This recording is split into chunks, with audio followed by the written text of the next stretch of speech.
The one thing that is going to keep us locked into Space Marine 2 for hours upon hours is the Armory Hall, or rather the cosmetic unlock system. But the unlock system in the game can be very convoluted across weapon unlocks, armor unlocks, weapon masteries, weapon tiers, chapters. There's just so much to crack open. In this video, I don't want to give you some superior route to unlocking the best stuff. Nay, I want to give you information on how the unlock system works, because it's not as easy as you would think at first blush, and it took an hour or two of trying to figure things out before it finally clicked. So let me save you that time. If this is your first time on my channel too, the way I do things is by upfronting the knowledge in my videos. So to put this all simply, requisition is king. You'll use this as a currency for nearly every single unlock outside of most armor pieces. Armor is unlocked by completing missions, but additional colors in certain pieces are tied to spending requisition in the chapter screen, like I just mentioned. And lastly, weapon unlocks are keyed off of three things: experience gained, mastery points invested, and tiered weapon data. Experience unlocks tiers, mastery points give you weapon perks, and weapon data helps level up specific weapons. Weapons are the only item that transcends class, so leveling up a plasma pistol on a bulwark levels it up for every class. So again, the bulwark plasma pistol can have a perk setup that you just simply go ahead and use on any other class, like your heavy, whatever it is. You can swap them as you wish. That's the entire gist of this video. So if that's all you wanted to know, please feel free to shut the video down and get back to doing the Emperor's holy work, battle brother. If this video ends up helping you, please don't forget to like, comment, or subscribe, as each one of those things helps me out in a massive way. Lastly, I'll be streaming Space Marine 2 on Twitch with giveaways of the Ultimate Edition on the 4th, 5th, and 6th of September at 9 a.m. Pacific Standard. So swing on by and experience the game, ask questions, try to enter the giveaway, whatever it is. But let's get started here on the Ultimate Unlock Guide for Space Marine 2. Loading into the game, let's talk about our unlocks. And I'm going to open up with a conversation here on the armor unlocks because it's very straightforward. It's a little convoluted at the same time, but not nearly as bad as the weapons. Pretty much in the game, you're going to have your armor sets and you're going to have your Astartes Chapters. Those are the only two cosmetic unlocks that you're going to deal with. And the armor sets are very straightforward. There's no real mystery to this. Anytime you see any of these padlocks, it's just going to tell you you need to achieve a certain amount of missions in operations mode or matches in eternal war mode to unlock. And you have to achieve victory specifically. So failure is not going to help you here. That's it. It's very straightforward. So if you don't want to play multiplayer, just simply do operations. If you want to play both, you can do both. But whatever the number is displayed here is a countdown. So this says 3 missions, this says 10, this says 18. So for example, if I go do a mission and succeed, this will say 2, 9, and 17 respectively. So your numbers when you look in your game will be different than mine. It's just simply because you need to have completed those missions. Now, another set of the unlocks for both armor and color are the Astartes Chapters and Heraldry. So let's go over here to Astartes Chapters. I've unlocked, you start off with the Ultramarines, but I've unlocked the Blood Angels, the Space Wolves, and the Black Templars. So once you unlock them, it pretty much has everything all set for you. You're good to go. But let's go ahead and go to Heraldry here. And in the Heraldry, we can see all of the Adeptus Astartes, the Heretic, the Unknown Foundings, and then the Ultramarines successors if you have that all unlocked. And you'll see these little blips here. These little blips correspond to amounts of unlocks in each of the founding whatever successors or founding chapters, whatever it is. So, for example, I have all the Black Templars unlocked. But if I look at the Iron Hands, I only have the top 3 unlocked, not the bottom 2. So once you unlock all of them, you'll be able to get all this action going for you, basically. It's important to note, though, that this costs requisition. Requisition is going to cost you everything. If you want more weapons, if you want more armor colors, if you want more armor emblems, anything that is in this screen is going to cost you requisition. If you want more talents, requisition. The only thing that doesn't cost requisition for your character are armor set unlocks. Those are just simply bound to completing the game. But it's also worth noting, in this screen, there are sometimes armor pieces that you will unlock. So for example here, you have the Lieutenant crest that is adorned on the helmets of a typical Codex Astartes chapter. So if you want that, you would simply go through this. One of these should have the Death Watch on it. I think it's... Where are you? One of these? Nope. You? Nope. What a great and informative video this is. Thanks for stopping in for the channel. I wouldn't blame you if you wanted to leave right in this very moment. Aha, so this is a Death Watch armor piece, right? So some armor pieces are linked to these unlock systems. You'll just simply have to go through and get the ones that you want as you encounter, as you want them. You simply go through this process. And I've talked about the biggest way to get your requisition for a lot of these unlocks is going through the trials. Make sure you do the trials for all 6 classes, because that is going to be king. Now, once you have unlocked some of the Heraldry and the Astartes chapters, it's important to know how coloring them works, because it's not so easy. In fact, it's kind of convoluted. So, for example, I've unlocked the Black Templars, and I've changed my bulwark to be a sword brethren of the Black Templars. Even this doesn't represent things. You'll notice there's be little bugs here and there on stuff. But you have your general rules that will apply the overall armor, color scheme, and emblems, and then you'll add custom rules. If I go ahead and scroll down all the way to the bottom here, it's going to take 7 years, you'll see these rules I can add. And these rules will be to individual pieces that I want to color in certain ways, add certain flares to them, whatever it is. So for example here, I don't know why this isn't displaying. Yeah, sometimes it bugs out. This is supposed to be a red field with a black emblem.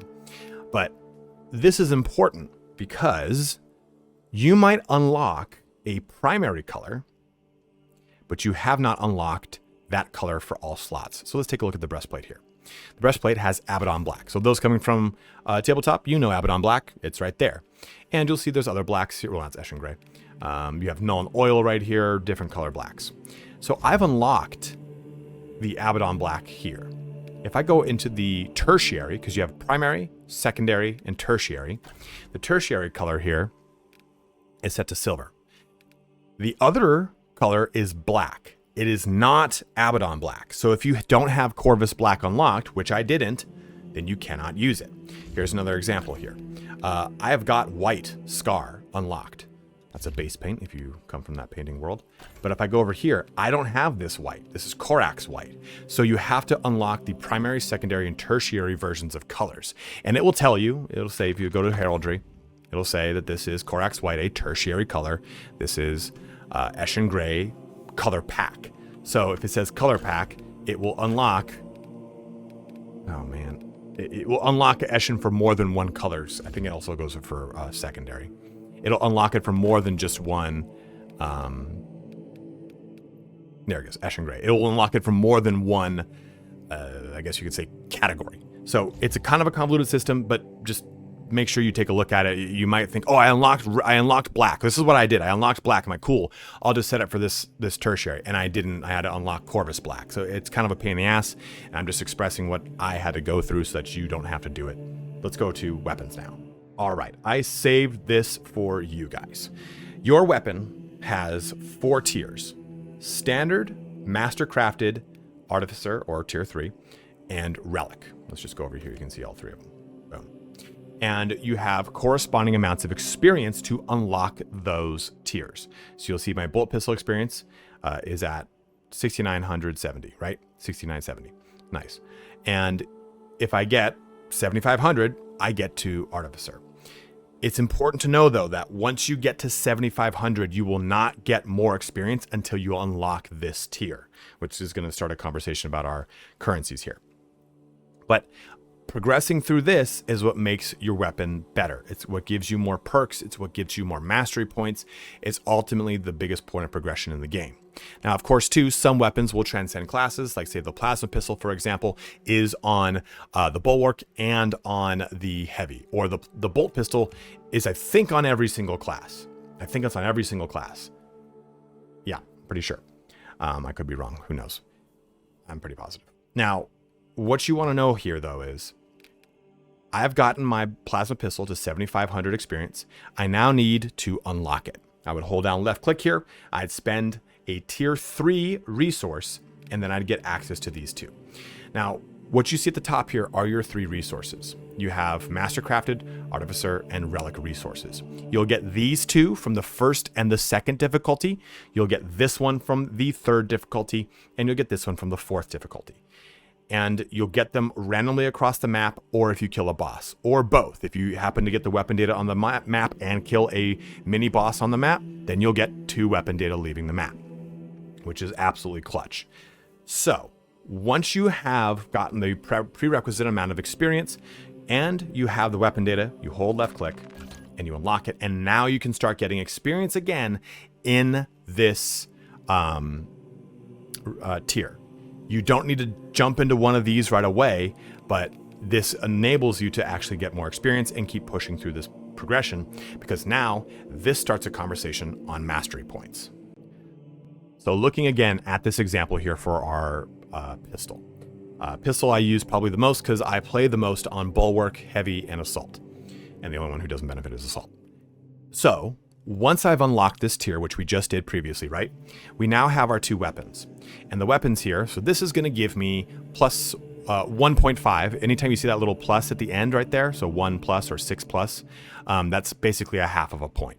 So 1.5 to firepower, and I'm going to get 2 more to my venting speed, but I lose 10 magazine capacity. That's kind of rough.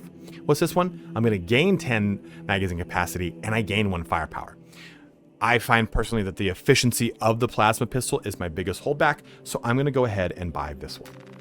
So I've just spent 60 requisition. Just to show you, this shows 60 requisition. This comes back to requisition being one of the most important resources. And now I have a mastery experience bar, right? That shows 0 to 2600. And what's important here is that's going to earn me these little mastery points, these cogs right there. You can see I've gotten one there, I've gotten one there, and I've gotten one there. And you just simply need to play with the weapon and you'll get mastery experience on it. But maybe you don't want to do that. Like take, for example, this was with the pistol I had. Well, I didn't like this pistol. I didn't like that it was less firepower, had higher venting speed, and less magazine capacity. That didn't appeal to me. So this is where you can use your weapon data up here to just simply push through the mastery of that respective weapon. So rather than putting 2,600 points of experience into this, I can hold down left click and it will simply give me the mastery point on this item. I think I have a heavy that can do that right here. Yeah. So right now, for example here, of course I can. Right, for example here, haha, I can. Hold down left click, and that granted me a mastery point, which I then invest into the perk tree of weapons. So let's go over that. Jumping back to our plasma pistol, I've reset our perk points, and you can reset perk points at any time. It's completely free. You just hold down R on the keyboard. I think it's like X on a controller, and I'll show you in a second. Now, when you look at the perk tree, just take a look at these lines. Where these lines go are going to show you how the perk can progress. So for example here, if I take this perk, I cannot take this one, and I cannot take this one because there's just a line that goes from here to here. If I take this perk, I can go up and down, whatever. So let's take a look. Weapons cools 15% faster. Common shots generate 10% less heat. You know what? I'm going to go with that. And after killing 10 enemies in rapid successions, weapon do not heat for 5 seconds, cooldown is 30 seconds. Or this one was after killing 10 enemies, weapons deal more damage. So I'm like, oh, okay, maybe I actually kind of wanted that. I'll reset the perks, and we just go back down here instead. Just to show you how you can swap these off at whim. And then at this point, we can go damage from charge shots increased by 10%. Boom. So now you can see these have both filled in, so we can go a damage radius of charge shot is increased by 5%, or we go damage increases by 10% against terminus enemies, which are very high level enemies. So you can see how this perk tree progression works and how it's really important to get the versions of the gun you don't want to use and master them, either through using weapon data or just suffering through the actual leveling process of doing it, because every time you do it, you get a mastery point that you can then afford or put towards increasing this perk tree. If I look at my power fist, for example, I really want to get, another one of these, but I don't have the money to do this yet, unfortunately. But I would simply buy this, and then I'd invest one of these weapon data things to increase the mastery points of this weapon. I can do it over here, can I? No, I didn't buy any of these, or we can do it right here, right? So again, just to kind of reinforce this, I want to get one more perk point. Let's use my 9 weapon data. Boom, we just got mastery on that weapon, and now we've got, after switching sword combat style, you deal 20% more damage for 5 seconds. So this is a convoluted system, and when I explain it to you, it's kind of a duh situation, but when you jump into the game, it doesn't quite make as much sense when you're kind of going through it, because the game doesn't really illustrate how this really kind of works for you. And it is worth noting too, you might take a look at hey, I like this weapon. But I really like the cosmetics in this weapon. You just simply go to this appearance tab and you can swap to any weapon you have purchased through requisition. So, you know, chains on the back of a weapon, that's very Black Templar-ish. So we'll go ahead and do that. So if you see that, like again, I've done it for like my Power Fist. I think I'm using a specific appearance, but if you have an appearance unlocked, you just simply swap it in. Or if you have the DLCs like Son of McCrag, you'd go ahead and use that here too. You'd swap into any of the DLC ones that you've got, whatever the situation is.